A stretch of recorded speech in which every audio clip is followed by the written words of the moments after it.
Radio Publique Africaine.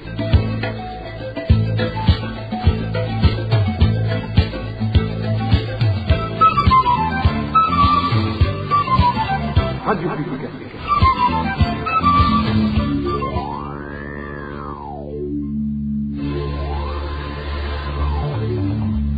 C'est le moment de suivre le journal parlé en français. À la présentation, Inès Gakiza. Merci de répondre au rendez-vous du journal de ce vendredi 6 janvier 2023. Le sommaire pour commencer.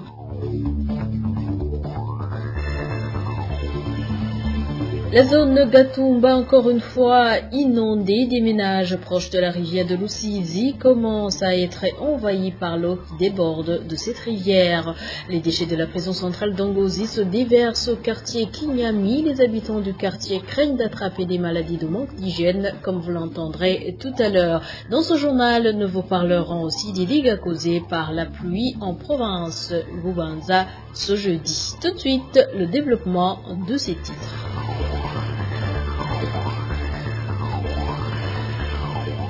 Deux personnes sont mortes asphyxiées dans l'après-midi de ce jeudi à Gitega, la capitale politique du Burundi. Ces personnes étaient descendues dans les cuves de conservation du carburant pour le curage.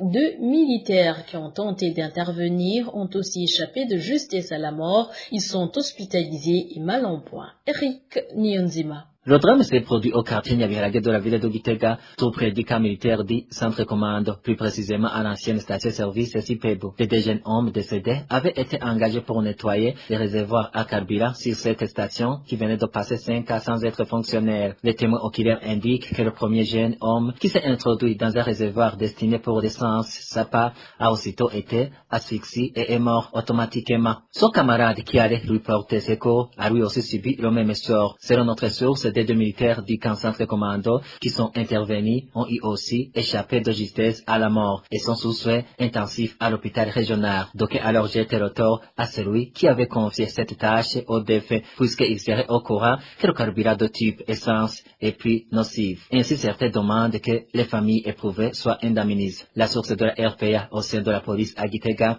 nous a signifié que les enquêtes sont en cours pour afin établir les responsabilités de chacun dans ce drame. Néanmoins, les observateurs avisés disent que l'issue des enquêtes est incertaine. Vu la taille du propriétaire de cette station-service devant les détenteurs du pouvoir en place. Il est aussi à signaler que le drame s'est produit après que le détrepassé ait terminé de nettoyer un autre réservoir destiné au mazout. Merci Eric. Nyonzima, un élève de l'école fondamentale Nyamabeiri en commune Manda, province Bubanza, est mort. D'autres dont l'effectif n'est pas encore connu sont blessés. Les murs de cette école sont tombés sur ces élèves suite à de fortes pluies mêlées de vent qui se sont abattues dans cette localité ce jeudi et qui ont détruit 3 salles de classe de cet établissement scolaire. Les fortes pluies ont aussi causé plusieurs autres dégâts sur les collines de Nyamabeiri, Kibenga de cette province. Plus de détails ici avec Onésime de Chimaguizé. C'était vers 16h de ce jeudi qu'une averse avec de puissantes rafales de vent s'est abattue sur la colline Nyamabeiri en commune Mpanda, ainsi que sur la colline Kibenga en commune Rugadi de la province de Bubanza. Selon les habitants, cette pluie mêlée de vents violents a emporté la toiture de l'école fondamentale de Nyamabeiri, causant ainsi l'écroulement de murs de 3 salles de classe qui sont tombés sur les élèves. L'un d'entre eux est mort et d'autres qui ont été tirés sur les décombres, étant grièvement blessés, ont été transportés à l'hôpital situé sur cette colline de Nyamabeiri. Parmi les dégâts causés par cet orage, on pourrait citer les murs de 3 salles de classe de l'école fondamentale de la colline Nyamabeiri qui ont été démolis et se sont écroulés sur les élèves, et ces derniers ont été grièvement blessés puis emmenés à l'hôpital. Ces fortes pluies ont également endommagé les champs de maïs, de riz, sans oublier plusieurs maisons qui ont été détruites, ajoutent ses habitants. Cet orage a aussi détruit plusieurs autres maisons ainsi que les biens se trouvant à l'intérieur de ces maisons. Les champs de maïs et de riz qui étaient sur le point d'être récoltés ont également été endommagés. Les poteaux électriques se sont aussi écroulés. Les habitants de la province de Bubanza qui ont été touchés par cette catastrophe demandent aux bienfaiteurs, aux autorités administratives ainsi qu'au ministère de la Solidarité nationale de leur venir en aide en donnant une assistance médicale aux blessés et une assistance matérielle pour réhabiliter les maisons détruites. Page gouvernance à présent grogne chez les habitants de la commune Muhuta en province Rumongue. Depuis plus de 10 ans, il leur est exigé un montant de 5 000 francs burundais chaque fois qu'ils demandent un document administratif. L'argent est collecté dans toutes les zones de cette commune et les autorités locales parlent d'une contribution pour l'extension de l'eau potable. Le point avec Dani Claire, il a trouvé. Les habitants de la commune Muhuta en province Rumongue affirment qu'ils viennent de passer 14 ans en payant une somme de 5 000 francs par individu qui se présente au bureau administratif pour demander n'importe quel service. L'administration justifie que cet argent est destiné à l'extension de l'eau potable. Cet habitant affirme que chaque service offert par l'administration locale est impérativement conditionné par le paiement de cette somme d'argent. Cela fait 14 ans qu'on collecte cet argent. Chaque administrateur qui est choisi à la tête de la commune continue d'exiger cet argent avant de nous servir. Par exemple, moi, je me suis présenté au bureau pour demander les documents de voyage, la carte d'identité, l'inscription dans le bonnet et j'ai prioritairement payé cet argent. La population de la commune Muhuta regrette pourtant d'avoir passé toute cette période de 14 ans sans aucun signe qui prouve qu'elle sera servie en eau potable. Nous avons tant attendu la réalisation de ce projet d'addiction d'eau potable, mais en fait, nous ne savons pas la destination de cet argent et personne n'ose la demander. La plupart de nous avons peur de soulever cette question car la suite serait néfaste. Nous en préférons laisser tomber.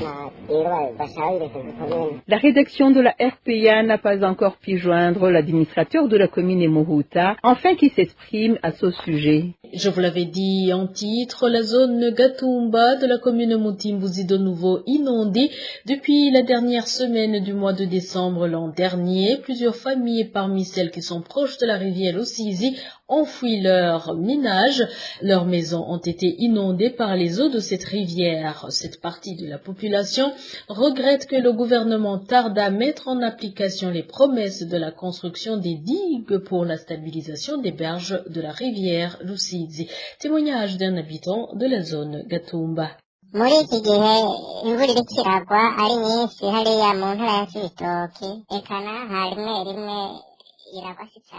Pendant cette période de forte précipitation dans la province de Cibitoke, la situation est pareille même ici à Gatumba. L'eau coule en grande quantité comme les jours passés, ce qui a fait que la rivière Rusizi déborde et l'eau coule jusque dans les ménages. Durant les fêtes de fin d'année, la zone Gatumba était inondée. La population a dû quitter les ménages suite aux inondations et n'a pas fêté convenablement le nouvel an car les maisons étaient inondées. Actuellement, l'eau commence à diminuer petit à petit. Mais les grognes sont multiples au sein de la population car le gouvernement leur avait promis qu'il allait résoudre ce problème causé par des inondations en essayant de bien freiner l'eau par aménagement des bords de la rivière Rusizi, mais cela n'a pas été le cas. Les délais donnés par le gouvernement n'ont pas été respectés. Il y en a ceux qui avaient eu la promesse d'avoir de l'indemnisation, mais ils ont attendu sans succès. Jusqu'à présent, la population déplore ce comportement du gouvernement, tout en espérant qu'un jour, il va faire quelque chose.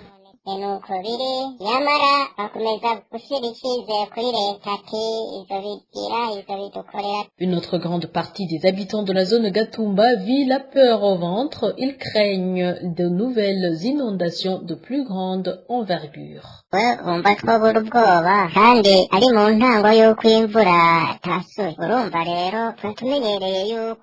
Comment nous ne pouvons pas avoir de l'inquiétude alors que la saison pluvieuse vient juste de débuter? Nous étions habitués à enregistrer les inondations avec la mi-mars. Mais voilà, nous sommes déjà inondés avec ce mois de janvier. Nous sommes très inquiets et nous nous demandons ce qui va se passer avec le mois de mars. Cela insinue que bientôt les inondations vont se multiplier plus qu'avant. C'est ainsi que nous lançons un appel vibrant au gouvernement pour qu'il accomplisse ses promesses afin d'éviter la perte de vies humaines suite à ces inondations. Au cas contraire, qu'ils nous délocalisent, d'autant plus qu'ils nous avaient promis de nous trouver des parcelles et nous construire des maisons. Mais cela aussi n'est pas une solution en soi. Il fallait qu'ils construisent une digue, comme ils l'avaient promis, pour que toute la région de Gatumba soit tranquille, parce que cette région fait partie également du Burundi et elle est importante pour le gouvernement.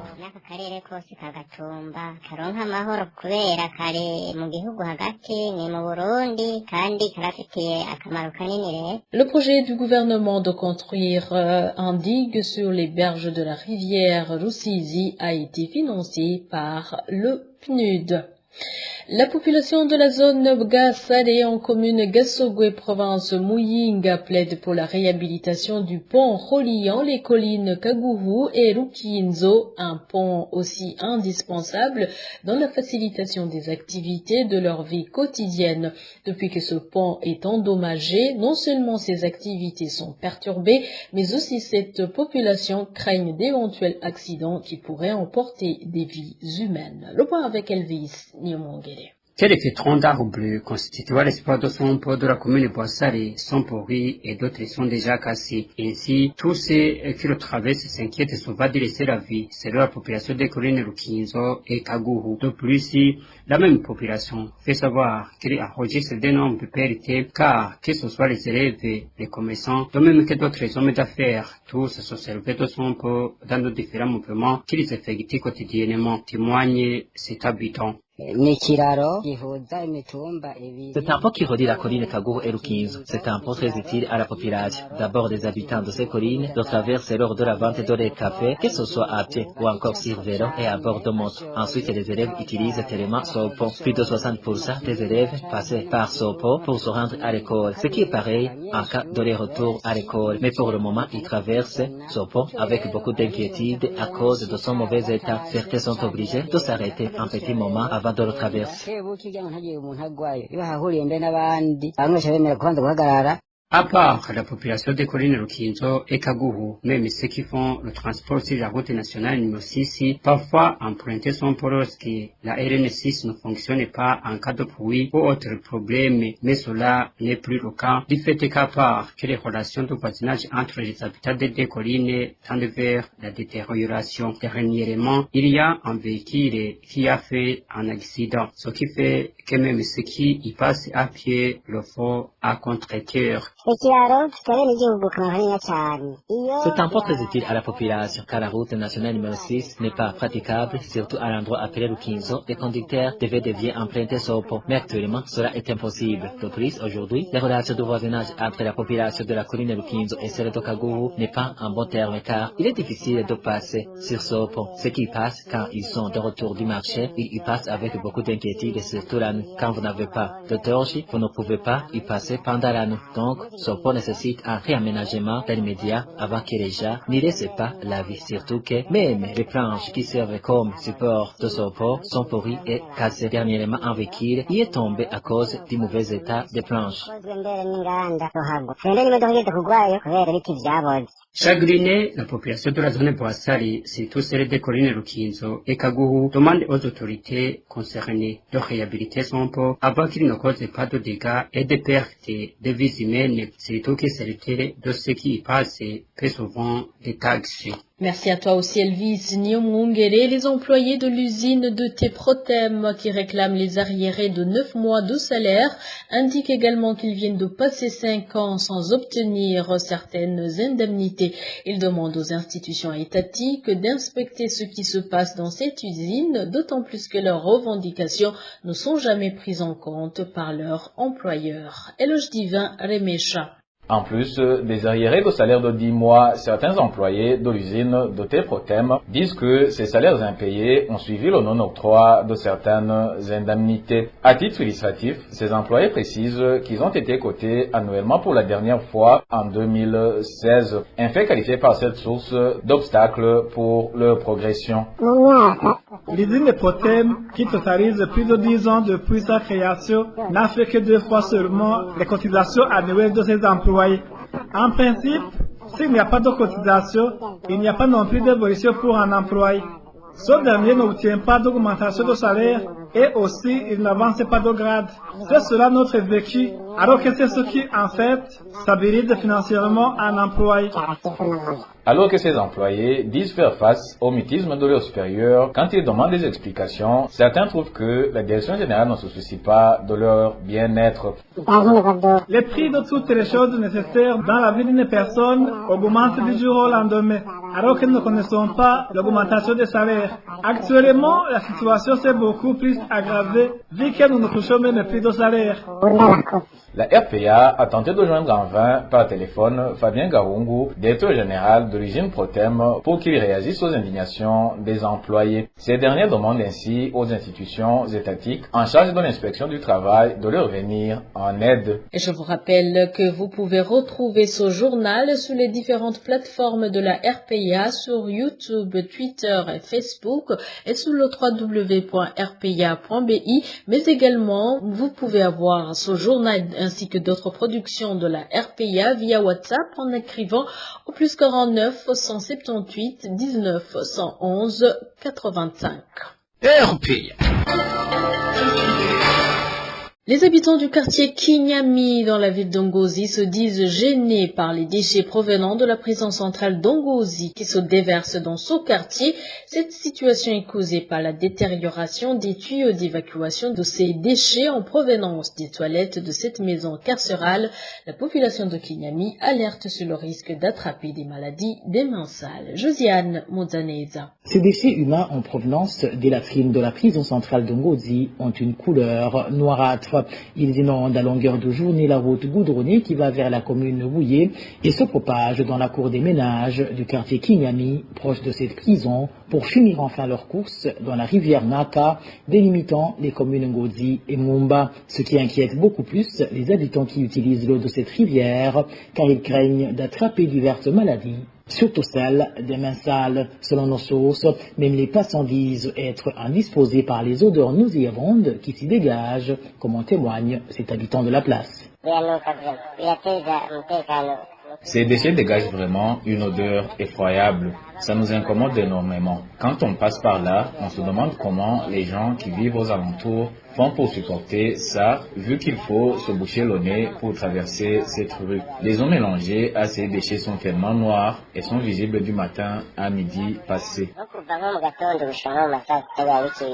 Les habitants du quartier Kinyami demandent à la direction de la prison centrale de Ngozi de résoudre le plus tôt possible ce problème, surtout en ce moment où l'épidémie de choléra fait encore parler d'elle dans certaines localités du pays. À propos de ces lamentations et inquiétudes, la rédaction de la RPA n'a pas encore pu joindre Wilhelm Ndaidiga, directeur de la prison centrale de Ngozi, pour de plus amples éclaircissements. Et enfin, le manque criant d'eau potable dans la zone Bgiza en mairie de Bujumbura pourrait occasionner des maladies liées au manque d'hygiène, déplorent les habitants de cette zone. Ces derniers disent qu'ils viennent de passer 4 jours sans qu'aucune goutte d'eau ne coule de leur robinet. Ils demandent à la régie des eaux de résoudre rapidement ce problème. Celui-ci est l'un des habitants de la zone Bgiza qui s'est entretenu avec la RPA. Nous venons de passer 4 jours sans eau potable depuis lundi.